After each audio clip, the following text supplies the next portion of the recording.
Say cookie ni Mocha. Bonus choice kay Mocha, panalo ka. Cookie ni Mocha, tikman mo na. Kay Mocha Distrito 3 ang bida. Ang cookie ni Mocha, ang cookie ni Mocha, ang cookie ni Mocha, ang cookie ni Mocha, ni Mocha.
Pa more.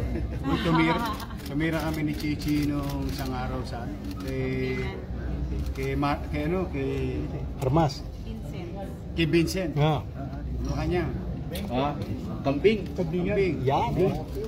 Favorite na yun. Tinira niya. First time niya. Usapan niya. Usapan. Tayo muna. Boss, pataas ko. Sige. Ma'am Chi, pataas ko. Konti po. Ay, kumalaw na ng basa. Mayor, first question. Good morning. Good morning, Orme. Oh, boy. First question. Una, maraming salamat sa inyo na kayo ay sumama sa aming filing. Salamat sa Diyos. Yes. Bagamat masama yung panahon kahapon, hindi tumuloy ngayong umaga. We're very grateful, Chichi and I, to the people of Manila who voluntarily went on their own today. Nakaka-overwhelm lang, no?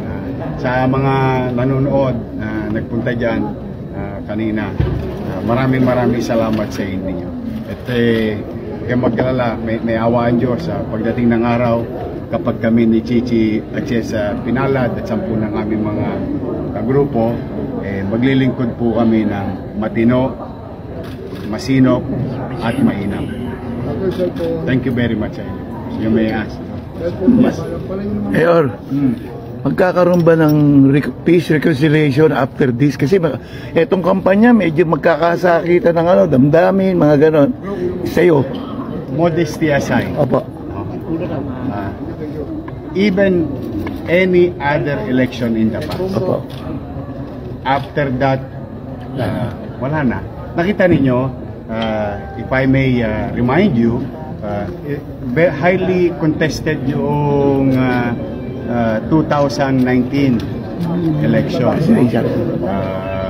Naglaban kami nila Mayor Erap, ni Mayor Lim, sumalangit nawa ang kaluluwa.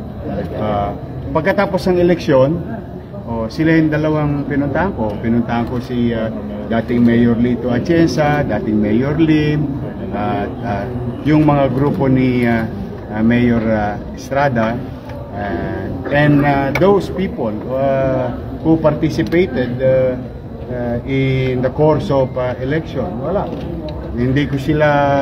Wala kayong nakitang pait o paghihiganti. Nag-move on kagad. And another fact is that nung binigyan ako ng pagkakataon ng taong bayan sa lungsod ng Maynila, makikita ninyo din, boy, kayo mga antigo na kayo sa City Hall, ano? Makikita ninyo, United Colors of Benetton, yung mga department head ko.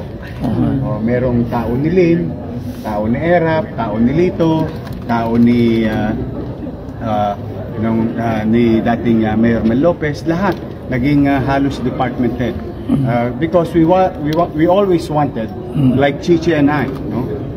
We agree on something that we get the best people in their respective field of undertaking para mas mapabuti yung paglilingkod sa bayan. Kaya umasa ka, walang ganon. Ako siyempre, hayaan ko lang ang taong bayan, si Chichi at ako at 10 ng aming grupo, we will let the people decide itong 2025.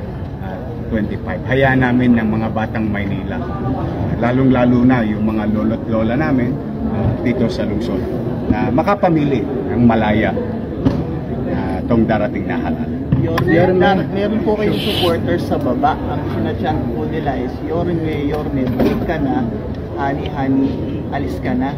How do you interpret that? That I don't know. I cannot speak on behalf of those who voluntarily went here. Baka yun ang nararamdaman nila. But again, as you all know, I'm just happy. Chichi and I are happy and overwhelmed. Unprecedented yung pagbuhos ng tao. So if that is a support, we are very grateful. Sa Bukana pa lang, kumbaga sa Talpakan, unang saltada, nagparamdam na ng suporta yung mga batang Maynila. Masaya na kami. Back to the side to come back. Ang mga projects na programs na tayo in your first term na Well, as you can see, yung taong bayan in the last couple of months, I was worried why taong bayan nagsasabi na bumalik ka na. Then I noticed